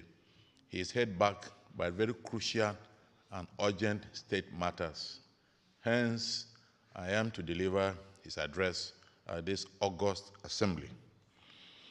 It is a great honor to address this distinguished gathering of presidents and representatives of the upper house of parliaments across Africa. I bring warm greetings from the government and people of the Federal Republic of Nigeria, and I express our sincere appreciation to the Kingdom of Morocco for its gracious hospitality and excellent organization of this important conference. This gathering is not merely a routine engagement. It is a moment of responsibility. It is a moment that calls on us as custodians of legislative institutions to reflect deeply on the role we must play in shaping the future of our continent. It also reminds us that the decisions we take today will echo far beyond this hall, influencing the trajectory of governance and stability across Africa for generations to come. In many ways, this conference represents a convergence of experience, wisdom, and shared purpose, and it places upon us the obligation to think boldly and act decisively. We are united under a theme that is both timely and compelling: the contribution of upper houses of parliaments to the consolidation of democracy and the preservation of peace in Africa. This theme speaks directly to the core of our mandate and to the expectations of millions of Africans who look to us for leadership, stability, and progress. As Kwame Nkrumah once said, the independence of Africa is meaningless unless it is linked with the total liberation of the African continent. Today, that liberation must be understood in a new context: the liberation of our institutions from weakness, inefficiency, and instability. It is about building systems that work, institutions that endure, and democracies that deliver tangible benefits to our people. It is about ensuring that governance reflects the will of the people while safeguarding the long-term interests of our nations. Distinguished colleagues, that responsibility rests on us. Democracy is not sustained solely by the regular conduct of elections or the observance of electoral cycles. It is sustained by the strength of institutions that are transparent in their actions, accountable in their conduct, and resilient in the face of challenges. When institutions function with integrity, democracy acquires stability. When they are weak or compromised, democracy becomes fragile, regardless of how often elections are held. Our duty, therefore, is not only to safeguard the ballot, but also to strengthen the institutions that give the ballot its meaning. In this regard, upper houses occupy a unique and strategic position. We are not merely legislative bodies. We are stabilizing forces within the democratic architecture of our nations. We provide balance, continuity, and perspective, especially in terms of political uncertainty, ensuring that governance is guided by wisdom and long-term national interests. When institutions are strong, nations endure. When institutions fail, nations falter. In Nigeria, the Senate has remained committed to strengthening democratic governance, upholding the rule of law, and promoting accountability. We recognize that democracy is a continuous process, one that must be nurtured, protected, and constantly improved to meet the needs of our people. We have also come to understand that inclusive governance and constructive engagement are essential to sustaining public trust and national unity. However, we must also acknowledge that across Africa, democracy continues to face challenges. In some regions, political tensions threaten institutional stability, while in others, security concerns undermine peace and development. Yet, despite these realities, Africa remains a continent of resilience and immense possibility.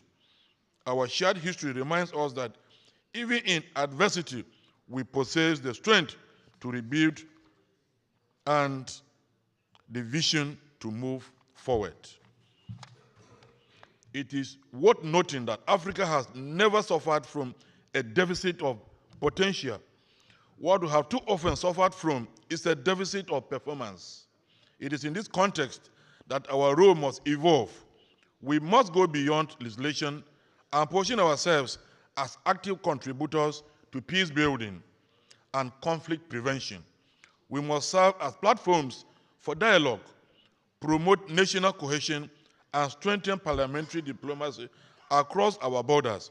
By doing so, we reinforce the idea that legislative institutions are not merely reactive bodies, but proactive drivers of stability and progress. If we act together, Africa wins.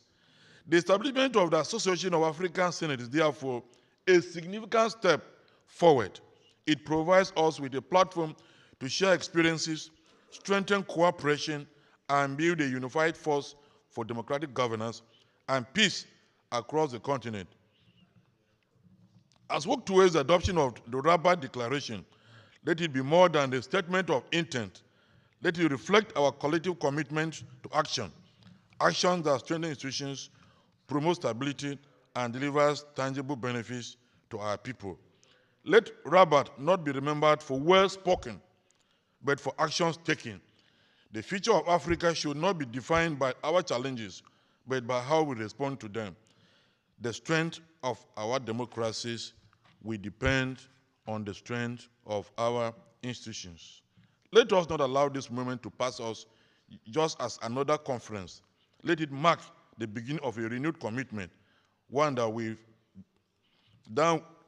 will be felt in our policies, reflected in our institutions, and experiences in the daily lives of our people. The time to act is not tomorrow. The time to act is now. History will not remember us for the words spoken today, but for the impact of decisions we make and the legacy we will leave behind. May our deliberations be fruitful and our resolutions impactful.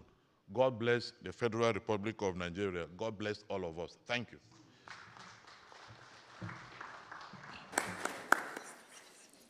Merci à son Thank you, Excellency, Mr. Titus Tatengesam, head of the delegation of the Senate of the Federal Republic of Nigeria. I now give the floor to Mr. Naji Ben Kilani, head of the National Council of Regions and Districts of the Republic of Tunisia.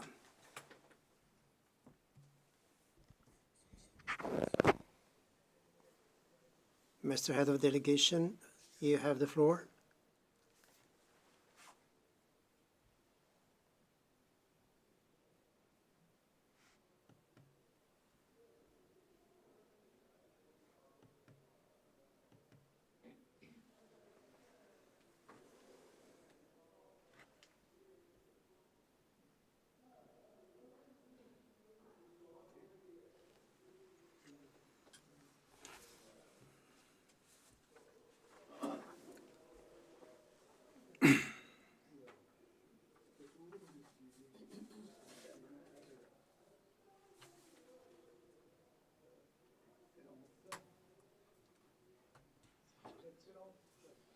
Your Excellency,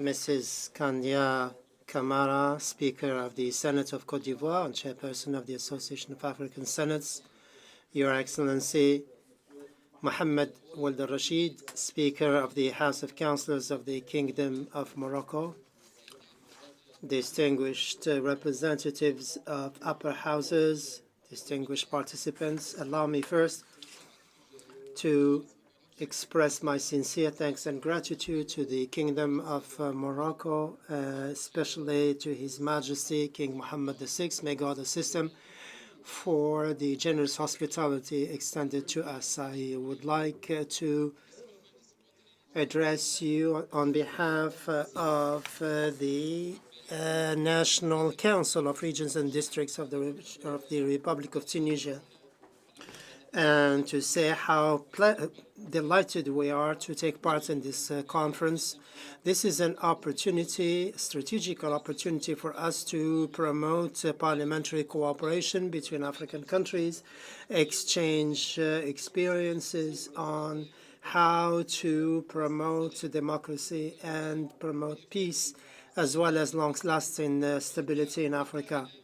As part of our conference, I think we should insist on the importance of upper houses as major institutions that contribute to political equilibrium and contribute to promoting democracy and representing all segments and regions of the population. Given our recent experience in Tunisia, we can note the importance of the National Council of Regions and Districts as one of the key reform agenda for the formulation of public policies that take into consideration the Constitution, because we have to build from the grassroots so that we can come up with a model of how upper houses can contribute to actual participation of citizens in public policy. This has made a major shift, or brought about a major shift in our work, given our choices as far as promoting democracy and reinforcing peace is concerned, taking into account the expectations of the people. This contributes to legitimacy and further trust between the people and the representative institutions. The role of upper houses is not limited to work in parliaments. It also includes involvement in major international issues. Tunisia is committed to its African belonging. We are committed to build on our resources and achieve sustainable development. And that is why the National Council of Regions and Districts seeks to contribute to the work of parliamentary institutions and bring about a platform for the exchange and for closer relations and the exchange of best practices between us. The parliamentary cooperation is a key pillar to accompany the major changes affecting the world, promote governance as well as sustainable development and peace. We therefore contribute to giving substance to the ambitions of our peoples for further unity and stability. South-South cooperation plays a key role in promoting these efforts. This is a platform for African complementarity. It is a driving force for the achievement of our objectives, especially the independent sovereignty of our countries without any external or interference or pressure. Through this cooperation, upper houses can contribute to mediation, to fostering peace, and through public policy. This tradition and culture is part and parcel of the mission of parliaments, and it contributes to promoting our common interests. We, as representative of the National Council of Regions and Districts, look forward to an active participation in your association's meeting to promote the role of upper houses in order to promote democracy and promote peace, and also to promote cooperation between our countries so that we can bring about a promising future for future generations.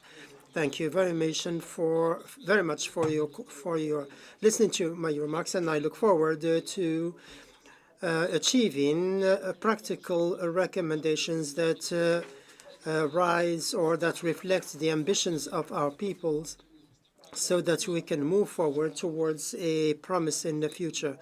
We would like to say once again how pleased I am and honored to be here with you, and I would like to congratulate you, Madam Chairperson, for all you have done at the head of the association when you said that the Africa is the continent of young people. It has also to be the continent of unity and progress. Thank you. Excellency Mr. Najib Nkilani, Head of Delegation of the National Council of Regions and Districts of the Republic of Tunisia.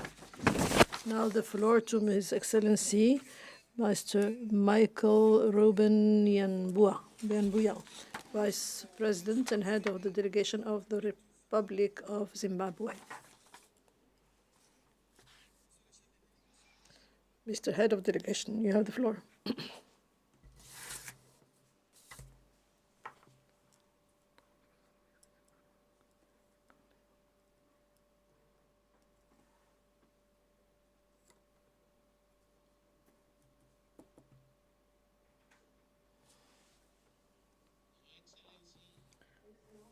Mr. Mohamed Ould Erachid, the President of the House of Councillors of the Kingdom of Morocco, Your Excellency Ms. Kandia Kamisoko Kamara, the President of the Senate of the Republic of Cote d'Ivoire and President of the Association of African Senates, Your Excellencies, distinguished Presidents of upper houses of Parliament, heads of delegations, and esteemed representatives of regional and international parliamentary organizations.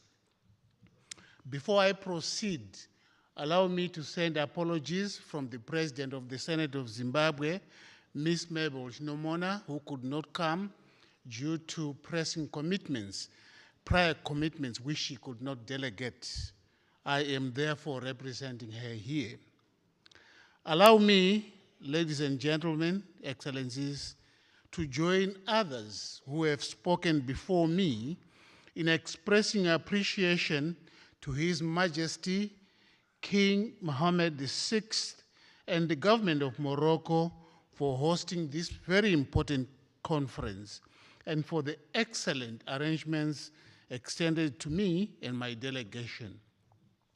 Having listened to the insightful reflections that have been shared thus far, it is evident that there is a strong convergence of thought on the centrality of upper houses in advancing democracy and preserving peace across the continent. The question before us, however, is no longer whether upper houses are important. That is settled. The more pressing question is whether our institutions are sufficiently empowered, capacitated, and responsive to meet this scale and complexity of the challenges confronting our societies and the continent today. Your Excellencies, in many of our jurisdictions, upper houses are well established in constitutional terms, yet the real measure of their relevance lies in their ability to exercise meaningful oversight, to influence policy outcomes, and to act within timelines in moments that require institutional interventions. If our senates are to remain credible and relevant, they must continuously demonstrate value, not only within the parliamentary system, but in the lived experiences of our citizens whom we represent. This then calls for a deliberate strengthening of institutional capacity and more anticipatory and strategic posture in addressing emerging tensions and an unwavering commitment to ensuring that our processes yield outcomes that are both tangible and consequential. Equally, as we deepen cooperation through this very important association, we must transcend the mere exchange of perspectives and move towards greater convergence, coherence, and strategic alignment in how we collectively respond to shared governance challenges. It is therefore our expectation that this conference moves beyond the affirmation of shared principles to deliver concrete, coordinated, and forward-looking approaches, including through the Rabat Declaration that substantially strengthens the effectiveness, relevance, and collective impact of the upper houses across the continent. I thank you.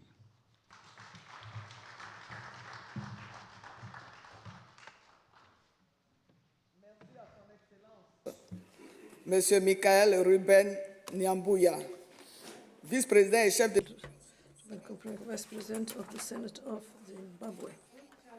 Now the floor to His Excellency, Mr.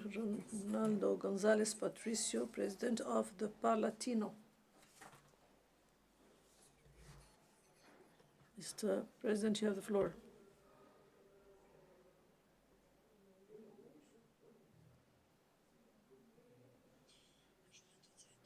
Good morning to all. Thank you for your presence, Mrs. Chair, Excellency Mr. Mohamed Al Rashid, President of the House of Representatives of Morocco, Excellency Mrs. Kandia Kamissou Camara, President of the Senate of the Republic of Côte d'Ivoire, and first President of the Association of the African Senates. Allow me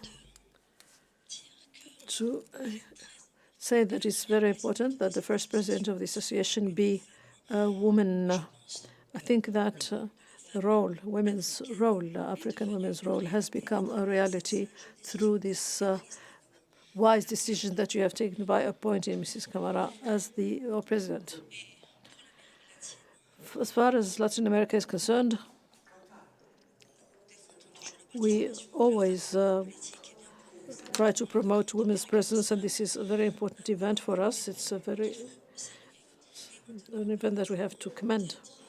Now, I would not like to linger too much. I would like to be efficient and comply with the time allocated to me. But before that, I would like to thank also His Majesty Mohammed VI, his government, his people, and also thank the House of Councillors for their warm welcome that was extended to us. It's not because we are used to this kind of hospitality that we should no longer commend and be thankful. I would like to thank the speakers of upper houses and presidents of delegations. I would like to thank you for all your speeches. I think there's a lot of important consensus that was achieved. There are many ideas. There are visions that have been exposed, and they're very important in the present context, whether it be for Africa or for Latin America or the Caribbean countries. I think there's great lessons to be drawn from this. Everything that you have said makes us very happy already today to be present here. We have to think now about the possibilities offered to the upper houses to work for the future of our countries. It's not an easy task. This is why I would like to commend the idea of this association and to commend the work that you are doing to promote this, the development of Africa. Today, the world is a lot of changes and turbulences. A few months ago, we knew that there were challenges concerning peace, concerning the respect of international law, concerning economic and social needs, the respect of human rights, the climate crisis and its impact. Now, all these crises have become worse after the violation of the Charter of the United Nations. So now we're faced.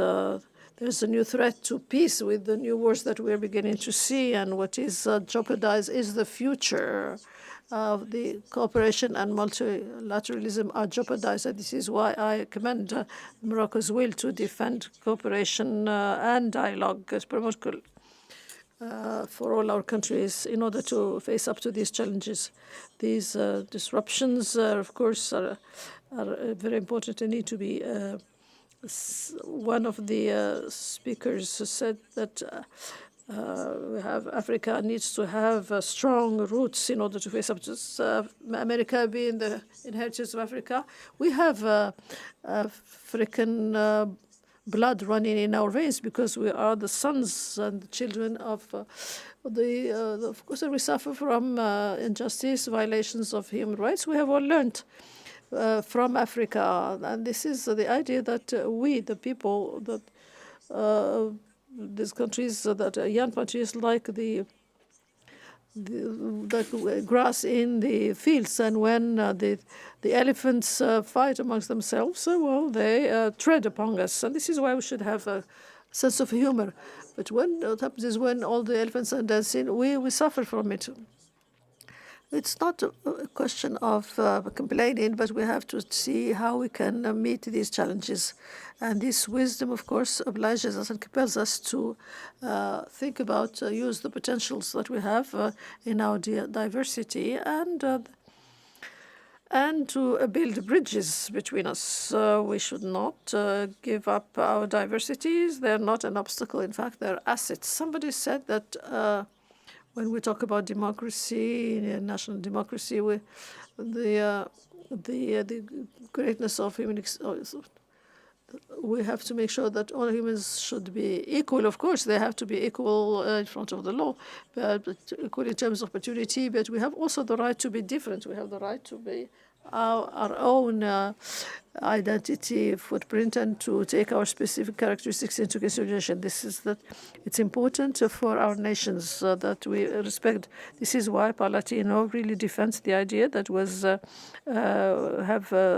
been developing for a long time now. That's not to defend not only democracy within nations, but also democracy within international relationships and within international organizations and institutions.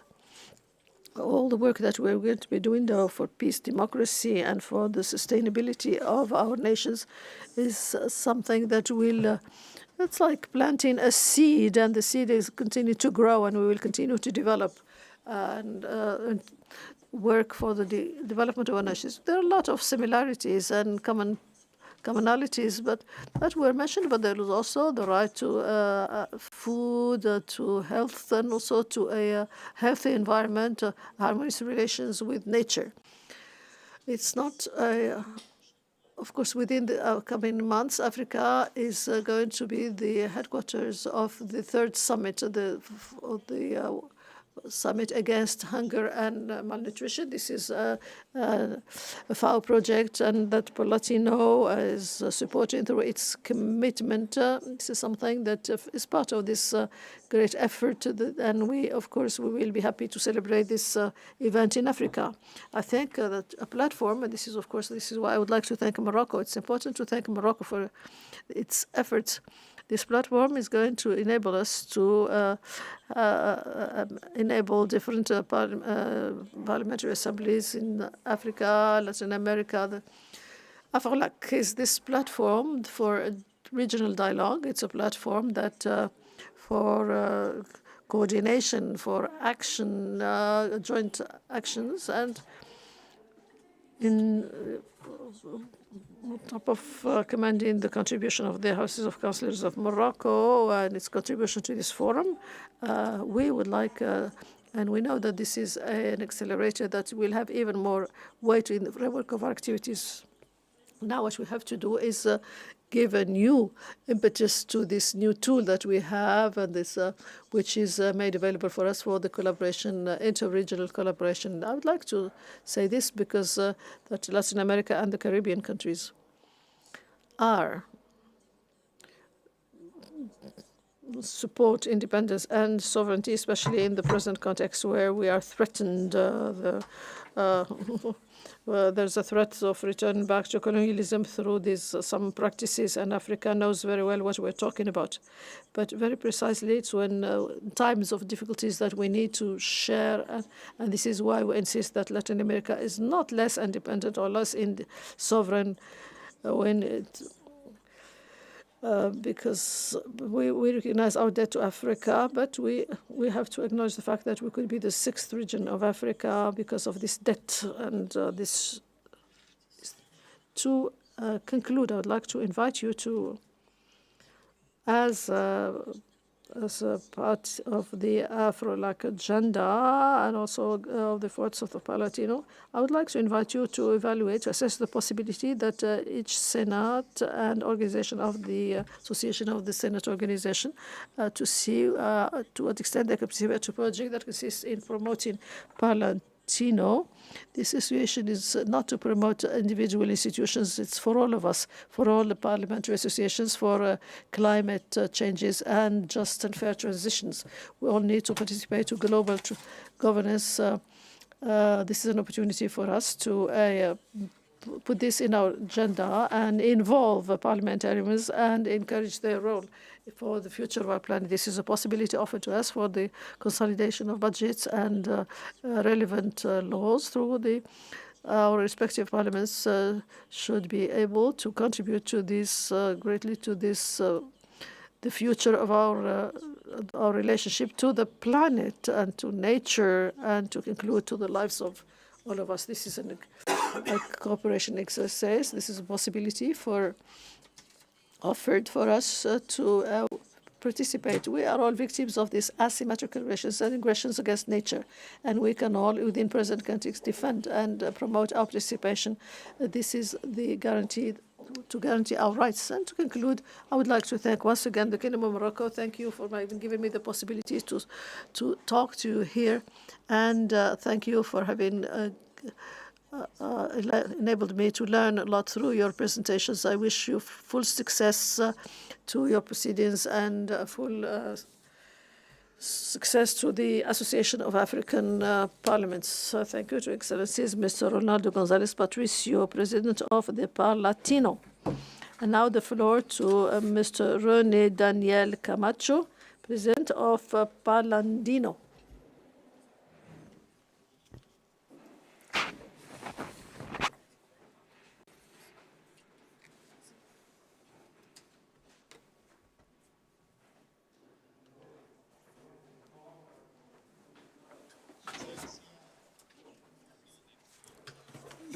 Your Excellency Mohammed Ould Rashid, Speaker of the House of Councillors of the Kingdom of Morocco, I would like to thank His Majesty King Mohammed VI, Mrs. Kandia Kamisoko Kamara, Speaker of the Senate of Côte d'Ivoire, current President of the Association of African Senates, distinguished speakers of senates,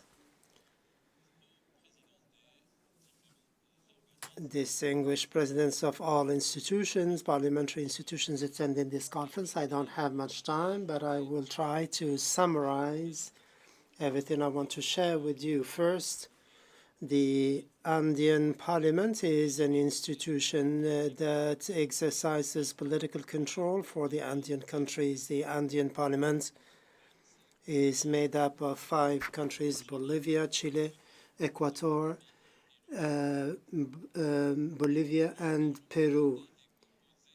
The Andean Parliament is made up of 5 sister nations, and in all types of fraternal relations you can have differences, but you have to keep in mind that we have specific objectives, and that is to take care of our family, which is made up of 115 million inhabitants. This parliament, which was consolidated since 1979, has had to face up to major challenges and also to be engaged in many projects. And the aim, of course, is to achieve objectives for which we were congratulated by specific institutions' objectives. One of the objectives is linked to this conference we're holding today, and that is to have an observatory for democracy and human rights and peace. What do we do with this observatory? We ensure follow-up to electoral process, such as the one that we will have this Sunday in Peru. We support electoral processes in the different countries as a parliament. Through this, we have managed to contribute to consolidating this process, and we have now a network of accredited universities. This includes more than 50 universities that work on integration, education, and other issues.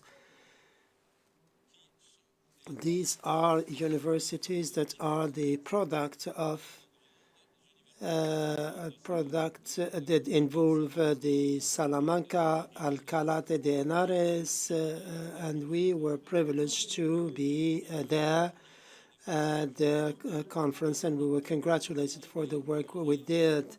So we have supported and consolidated this network at national and local levels to promote democracy through local governments. And the aim is to be able to promote democracy in general. Therefore, through harmonizing legislative texts since 2014, we have had more than 80 normative frameworks that involve the technical and legal aspects. We've been working with experts, with different legislatures in order to promote democracy, the participation of young people, be it in the institutes, universities, and parliaments.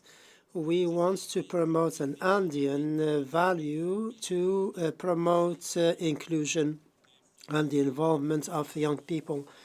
We also work through regional forums, as was mentioned by the Speaker of Parlatino.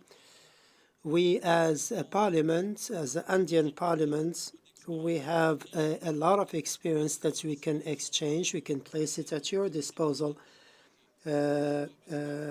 because you have two objectives, clear objectives that are essential: consolidate democracy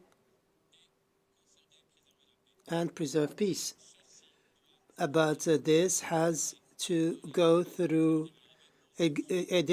Must go beyond words, and we have to engage in specific acts. There's something I wanted to share with you, and that is something that we can find on our coins. My country is Bolivia, and the sentence says, "Union is strength." Thank you very much. Or unity means strength. Thank you. Thank you to His Excellency Mr. René Daniel Camacho, President of the Palatino. Now the floor to His Excellency Mr. Rodrigo Camara, President of Palasur. Mr. President, you have the floor.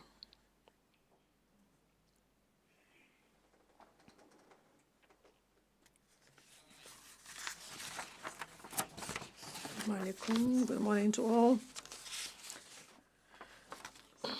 Excellencies, Mr. President of the House of Councillors of Morocco, Excellency Mrs. President of the Association of the African Senates, it's an honor for me to be amongst you today and to share this meeting with you, with my colleagues of the Republic of Argentina, Mrs. Fabiana Partin, Member of Parliament, and Alejandro Danes, and from the Republic of Paraguay, Mr. Senator Doris Marayena. This is an event that is extremely relevant, and this is why I would like to thank the Kingdom of Morocco and His Majesty Mohammed VI, may God assist him. Thank him for giving us the opportunity to be here in Rabat and to share with you and to talk about, discuss a topic that is very important for us. When we talk about democracy and peace, we, in fact, are talking about something that is of concern to all of us. And we are talking about this at a time when the world is undergoing great changes. The institutionality is under attack. Crime, organized crime, terrorism, hunger, poverty, do not need visas to move from one country to another. We need to be united to face up to this situation. This is why it is extremely important for us that representatives of the countries' congresses, representatives of senates, important that they continue to do their job, because this is a fundamental role to enhance, strengthen institutions and preserve democracy.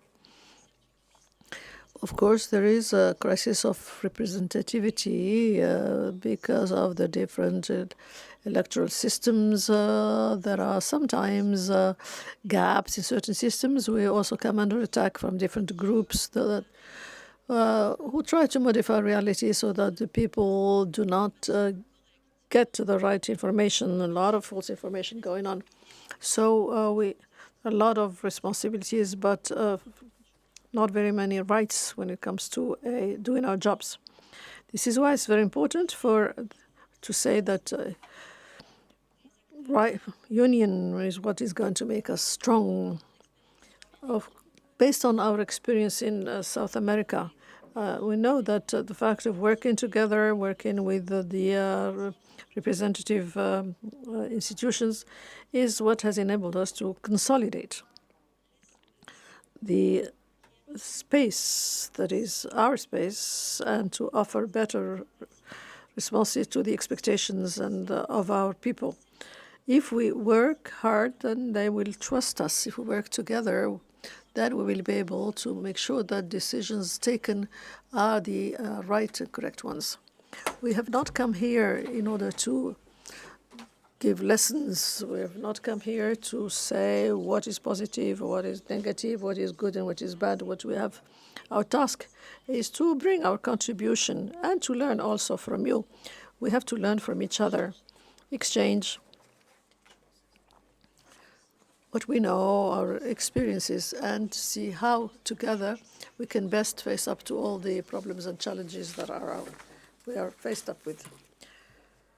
Palasur is open to all your suggestions and would like to insist on the fact that on the other side of the ocean there are brother countries who are ready to support with you, collaborate with this beautiful continent that is Africa, and enhance our political ties, commercial and friendship ties that bring us together and will be bringing us together in the future as well. I would like to thank all of you for having honored me or given me, invited me to this beautiful meeting, and on behalf of my delegation, I would like to thank you all. Thank you. Thank you to His Excellency Mr. Rodrigo Gamara, President of Palasur. And now the floor to the last speaker, His Excellency Mr. Abdelilah Hifdi, President of PNOD and member of the House of Councillors of the Kingdom of Morocco.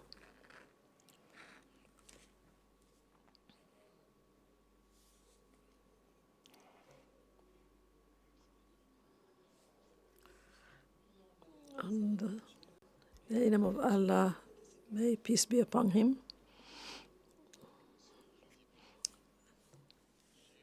Mr. President Ould Rashid, the Speaker of the House of Councillors of the Kingdom of Morocco, Mrs. President of the Association of African Senates and President of the Senate of the Côte d'Ivoire, ladies and gentlemen, Presidents of Senates, honorable colleagues, ladies and gentlemen. Allow me, as representative president of the network of African parliamentarians for the evaluation of development, to take the floor in this very important meeting. I would like to express my high consideration to His Excellency Mr. Mohamed Ould Rashid, President, Speaker of the House of Councillors of the Kingdom of Morocco.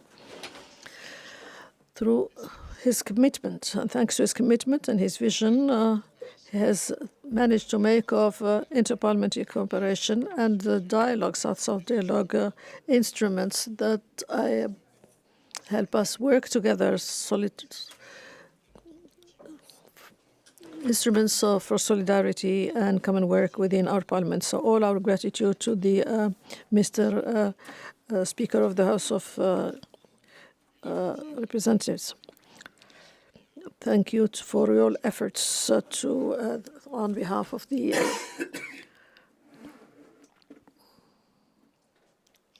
I would like to invite you to give him a round of applause.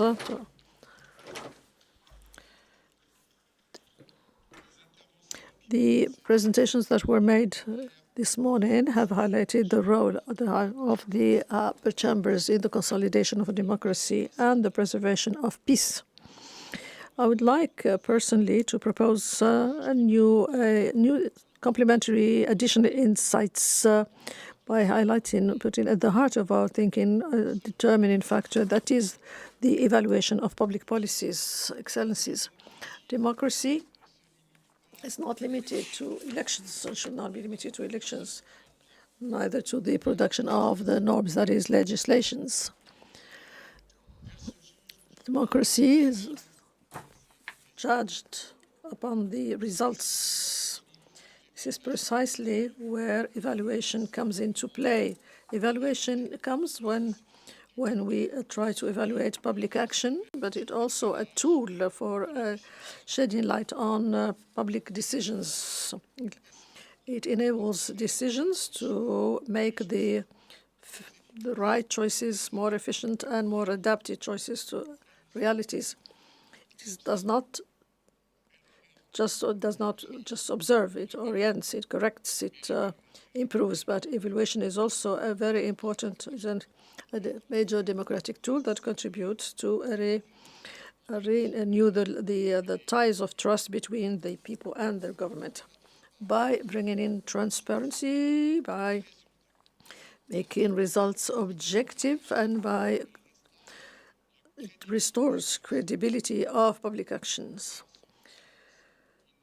Because without trust, there is neither living democracy, nor sustainable peace. Excellencies, our public policies are designed at national levels, at central level, but they make sense when they're implemented at regional levels.